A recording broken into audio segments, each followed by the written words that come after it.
Renting a car becomes an excellent option to explore many parts of the Iberian Peninsula, enjoying spectacular landscapes and unique experiences made possible by something that public transport does not offer: the possibility of choosing the road and having the freedom to stop wherever and whenever you want. Welcome to a complete guide to car rental in Spain and Portugal. In it, we will try to answer the most frequent questions on the subject, as well as share our experience of many years renting cars in Spain and Portugal. We have divided our advice into three main blocks: what you have to know before booking the car, the process of booking the car, and the attention you have to pay during the trip. Hola, ¿qué tal? Hello, welcome to the channel where we want to help you be happier traveling around the Iberian Peninsula with the help of the tips we share in our videos and the expertise you will find in our self-guided walking tours. So before you book the car, when is it worth renting a car and when is it not? If the purpose of your trip is to visit the main cities of Spain and Portugal, renting a car is not going to be a good idea. European cities, and in that sense Spain and Portugal are no different, are best explored by public transport, generally good to excellent. There are many restrictions on private vehicle traffic in the city centers, and in addition to that, parking becomes a double waste of time and money. The rented car becomes an interesting or even essential option when it comes to following itineraries through the interior or the coast of Spain and Portugal, with little or no emphasis on the cities and all the interest focused on the road and the landscapes. To quote parts of the Iberian Peninsula about which we have already published detailed car routes, the car is fantastic for touring the island of Lanzarote, the Pueblos Blancos of Cádiz, the mountains of Andorra, or the mountains of the Pyrenees in Aragon, and the vineyards of La Rioja. There is another use of the rental car that in very specific cases can be worthwhile. In the case of transfers from one city to another for groups of 4 or more people. It may be that the cost of renting a car for such a trip, including fuel and the fee for returning the car in another city, ends up being considerably less than the cost of 4 or more train or bus tickets. It is necessary to make calculations to know if this option pays off. When would it be best to book? Like airlines, railway companies or hotels, car rental companies work with dynamic pricing. The higher the demand, the higher the prices. In general, this demand increases as the rental date approaches, so it pays to rent months rather than weeks in advance. There is a second compelling reason to book in advance, and it is not directly related to prices. At a time when Spain and Portugal are experiencing an unprecedented tourist boom, almost all the most sought-after tourist destinations are running out of rental cars in high season. This is especially critical in the islands, the Balearic and the Canaries. Car fleets are limited and companies do not have an easy way of adding more cars to fleets they have set up at the beginning of the tourist season.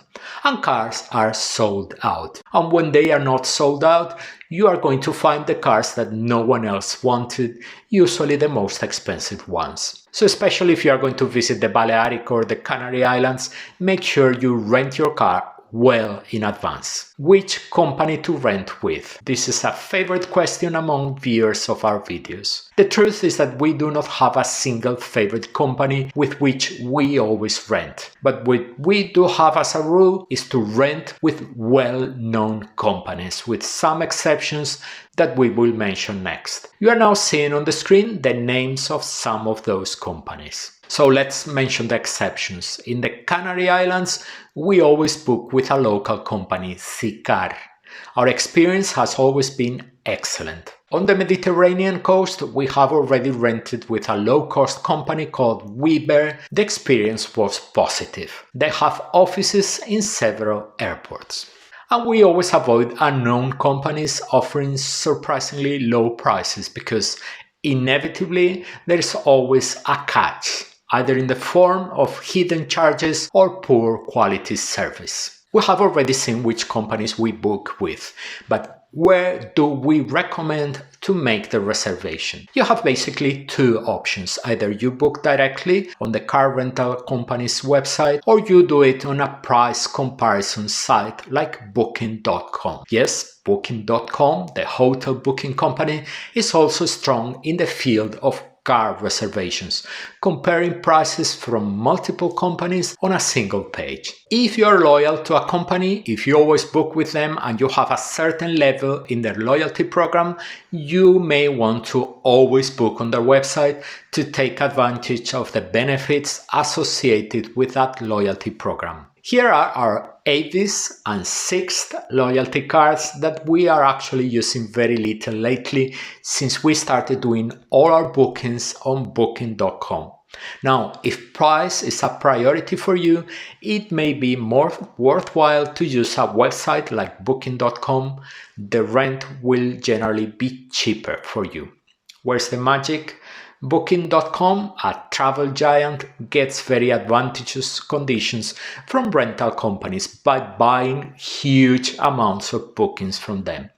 Basically, it's just like a travel agency. The travel agency that books 1,000 rooms per year in a hotel gets a much better price than the customer who books directly on its website just a one night.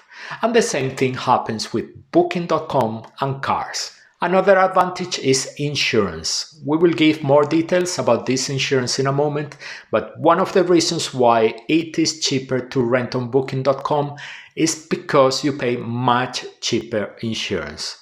The rental companies make a lot of money selling you insurance, and Booking.com makes money on that too, but sells it to you much cheaper. Let's see a comparison. Several days rental at Seville Airport, which shows the cheapest model with the same conditions in both websites. We included insurance without excess with full coverage, including even damage to wheels and tires. On the 6th website, the total cost of the rental was 449 euros. On the Booking.com website, the total cost was 380 euros. There are many companies, there are infinite variables.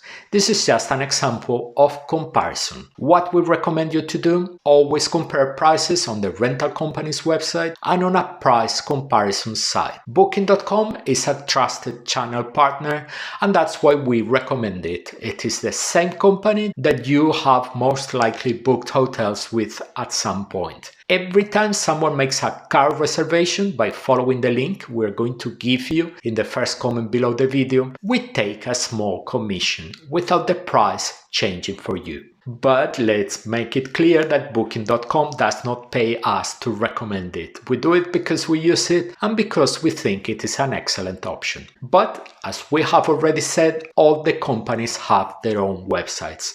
Choose the one you trust the most. You may already know for how many days you will need the car, but you should know that many companies usually offer advantageous rates for the one who rents the car for a specific period of time. It may be that renting a car for 5 days costs the same as renting it for a week. It can also be to your advantage to rent a car for a weekend, cheaper than the same number of days during the week, so be sure to try several options. As it corresponds to two very touristic countries in the world, you will find car rental companies in almost all cities and tourist destinations in Spain and Portugal.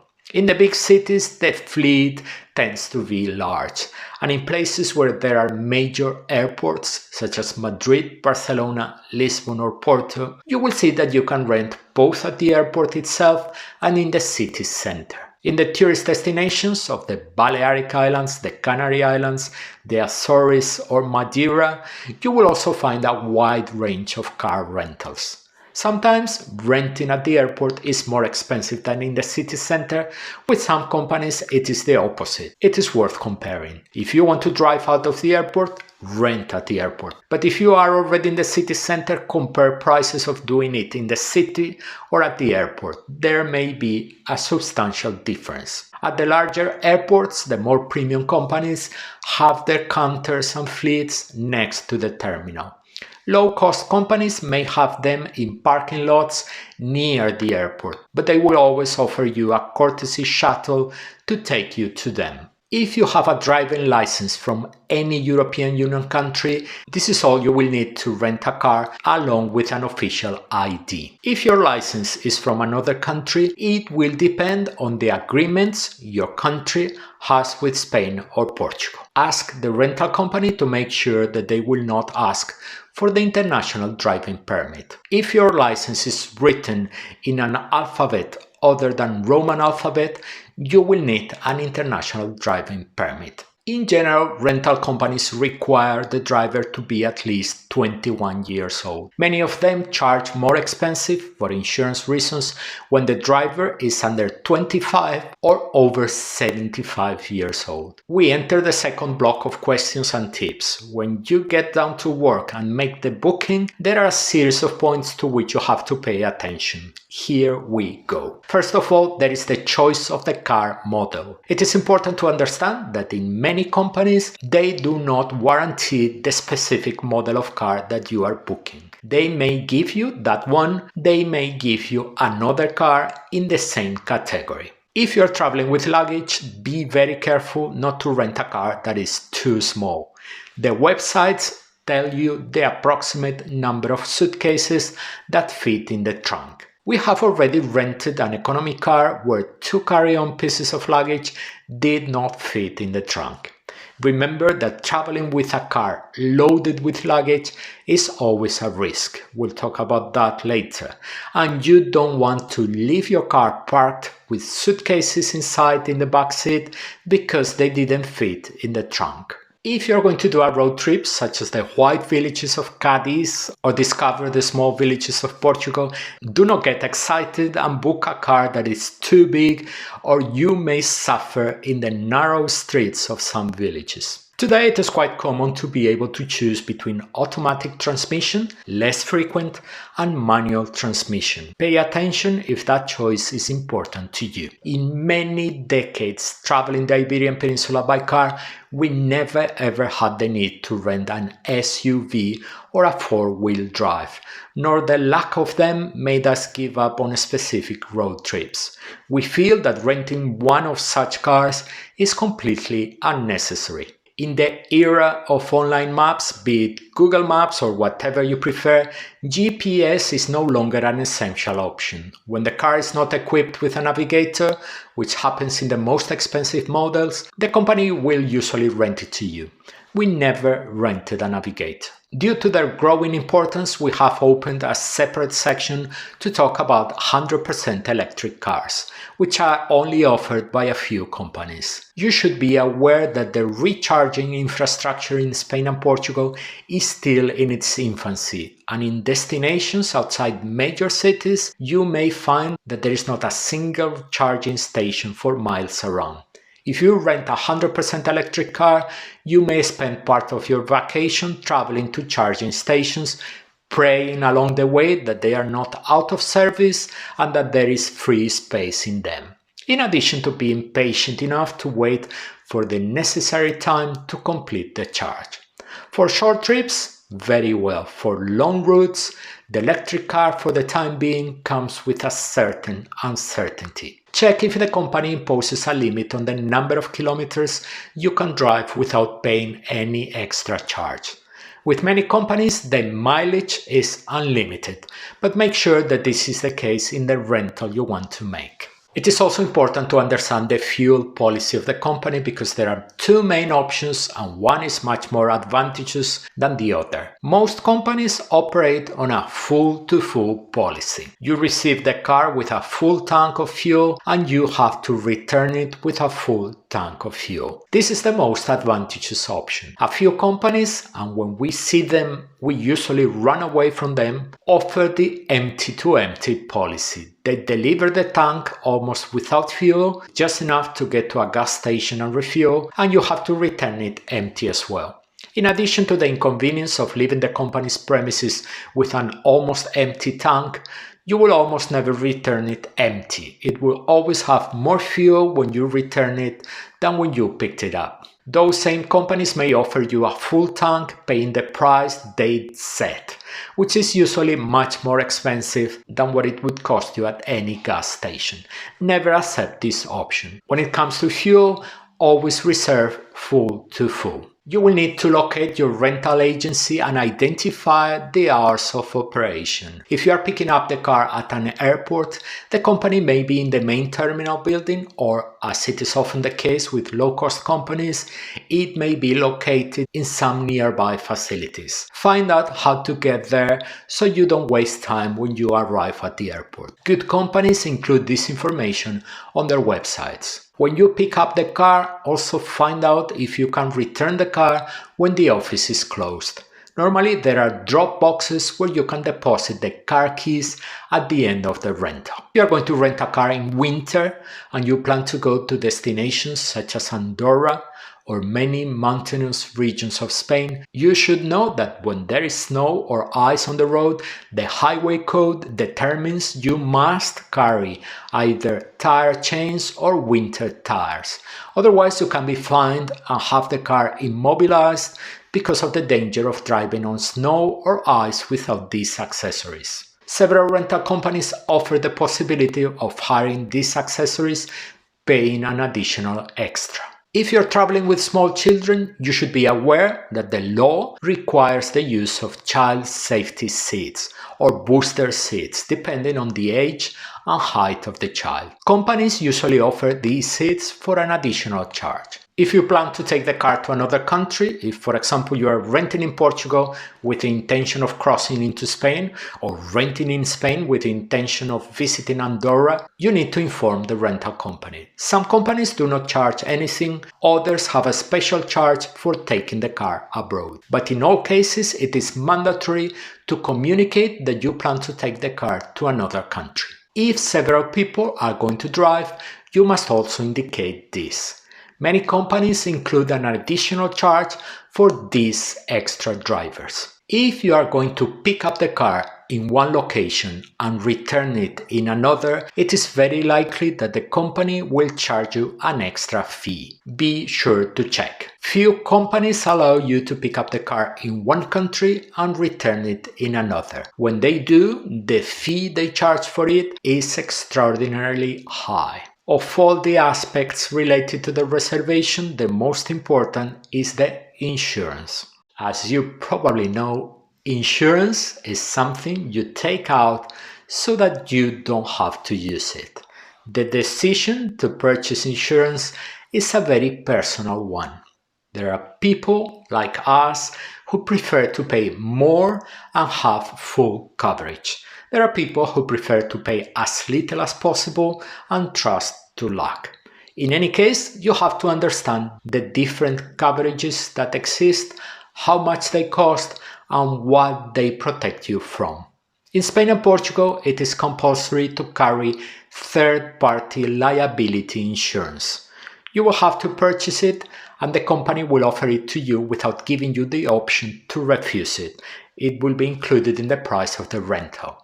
From there on, the company can offer you different types of coverage, which are related to different types of excess charges. The excess is the maximum amount of money that you may be obliged to pay if an accident or mishap occurs, even if you are insured. Let's say you have an excess of 1,000 euros. If you are involved in an accident or someone knocks on your car door when you are not there, when you return the car, an expert from the insurance company will assess the damage. If the value is less than 1,000 euros, for example 500 euros, you will have to pay 500 euros. If the value is higher than 1,000 euros, for example, if the damages are valued at 3,000 euros, you will pay the 1,000 euros established by the excess. If you have no excess charges, you will never pay anything in cases where you are covered by the insurance. Let's understand everything better with 3 practical examples. We're going to give you 3 examples because you will see how the information changes depending on the chosen website, and because it is very important that you understand well this part of the booking. The first example with a rental on the website of Avis. The company offers 3 types of coverage. In the most basic one, the excess is €1,365. In the second option, there is no excess in some cases, but neither vehicle theft nor windshield damage is covered. And in the third option, the most complete, there is no excess and everything is covered. The second example is from the Sixt website. There are also 3 types of coverage, similar to those of Avis with some small differences. Always read the fine print. The excess in the basic option here is €1,200. The third example is of a reservation of a car from the company Centauro on the Booking website. Here only 2 coverages are offered.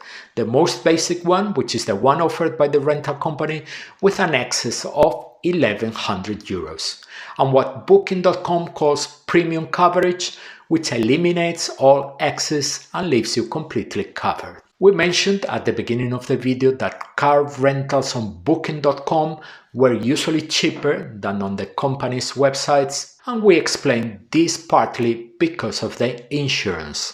Now it's time to understand how that insurance works. If you take out insurance with a car rental company, with Avis, with Sixt, with whatever, you will be liable to them if anything happens to the car.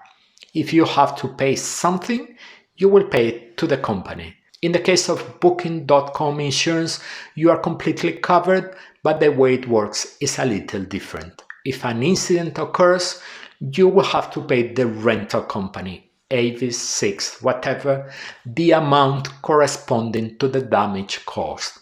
And then, with a receipt of what you have paid and the documents requested, you will send that documentation to Bookings.com insurance company so that they can refund you what you have advanced to the rental company. What if Booking.com doesn't pay you? You may be wondering. Don't worry, Booking will pay you. It's not a small company and it has a big insurance company behind it. We know quite a few cases of people who have had to use Booking's insurance and they have been paid without any problem at all promptly. You just have to follow the instructions. But we want you to be aware that you pay less for the insurance, but in exchange for that lower price, you will have to advance the money for any damage before you get it back from the insurance company. If you plan to use your credit card insurance, if you have it, you need to be very sure you know how it works in the event that you have to use it. Trying to get in touch with your credit card when there is an accident in the middle of a road may not be as easy as it sounds. You also need to understand very well what is and is not covered by the credit card insurance. We never use our credit card insurance to protect us during a car rental. If you do not purchase comprehensive insurance, the immense majority of the rental companies will demand, at the moment of picking up the car, a credit card in which to make a pre-authorization. While you are renting the car, an amount of money will be blocked on your credit card as if it was a deposit. Without a credit card, you will not be able to rent. Make sure that your credit card has enough credit limit to be able to face this pre-authorization, which changes from one company to another. We talked about the booking. Now it's time to talk about tips related to the time you are renting the car.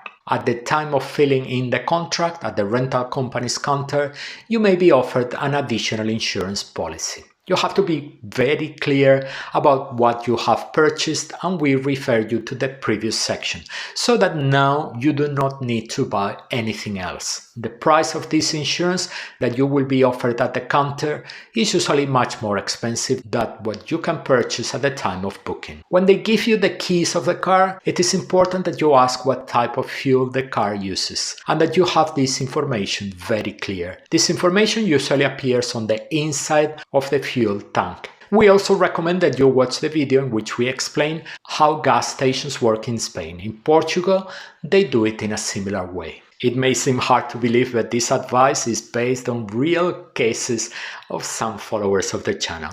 Take extreme care not to refuel with diesel if your car is gasoline or vice versa, in addition to the fact that you will render the car unusable with all the disruption that entails.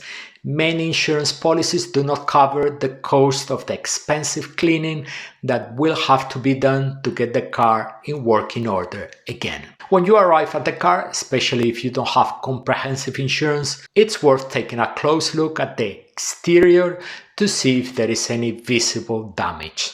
We usually take photos or videotape it for the record. If you see any problems, inform the office staff before driving away.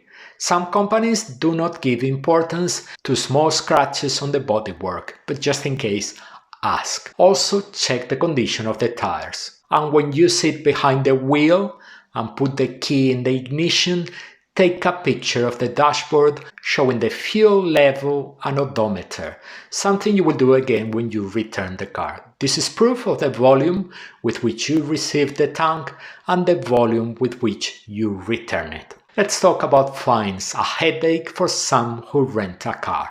Because from the moment you start driving your rental car, you are responsible for any fines you may get. If you find out at the time that you have been given a ticket, find out because there is usually a nice discount, usually 50% for prompt payment. If you don't find out you've been ticketed, don't worry, the fine will arrive in your address or to the rental company sometimes many weeks or months later. The company will collect it from you along with some sort of administrative fee. The two most common fines are: the first one is for speeding. There are speed cameras everywhere on the roads and in the cities.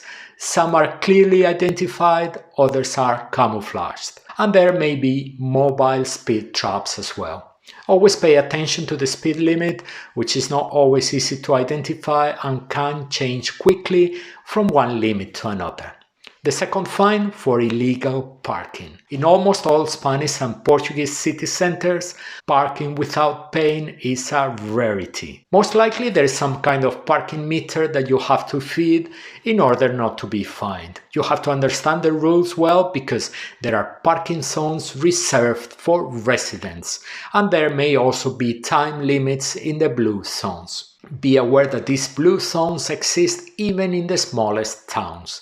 The more touristic the destination, the more likely it is that there will be some kind of parking fee. One parking related tip is to take great care when leaving your car parked, especially if you are traveling with luggage in it. Thefts inside cars loaded with luggage or any valuable object are not rare, even cars parked inside paid parking lots. 3 golden rules. Wherever you park, never ever leave any valuables in plain sight. We would go further and add, don't leave any objects inside. Don't even leave an article of clothing, the thief may think you are hiding something. When you park with a loaded trunk, do not open the trunk at the moment of parking. There may be someone watching and noticing that the car is loaded. And if you have no other choice but to park with a loaded trunk, look for a place where you can park backwards against a wall, making it physically impossible to open the trunk door. If you drive on roads with tolls, it is your responsibility to pay them. Tolls are called peajes in Spain and portagens in Portugal. Where there are toll booths, which is the usual type of toll in Spain, you can pay with cash or credit card. In the case of Portugal, there are also toll booths and you can use them as well, paying with cash or credit card. But on some Portuguese roads there are only electronic tolls, with cameras that read the license plate and proceed to charge for the use of the road.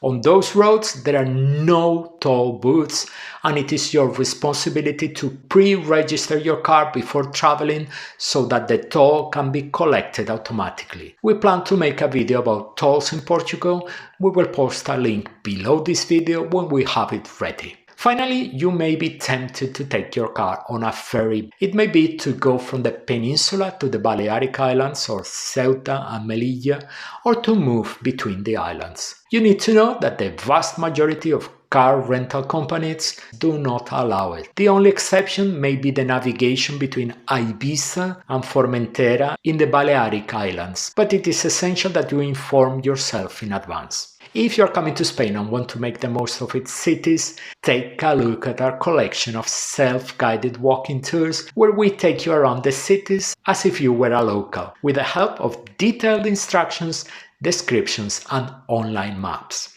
We arrive at the end of the video. We know that renting a car is a matter that raises many doubts because it is far from being a simple procedure and involves countless variables.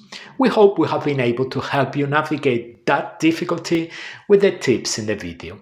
But if you still have any doubts about the matter, leave them in the commentary box and we will try to help you. You are now seeing on the screen the list of videos dedicated to road trips that we have already published on the channel. Lots of material to plan a wonderful adventure. We are already waiting for you in those videos.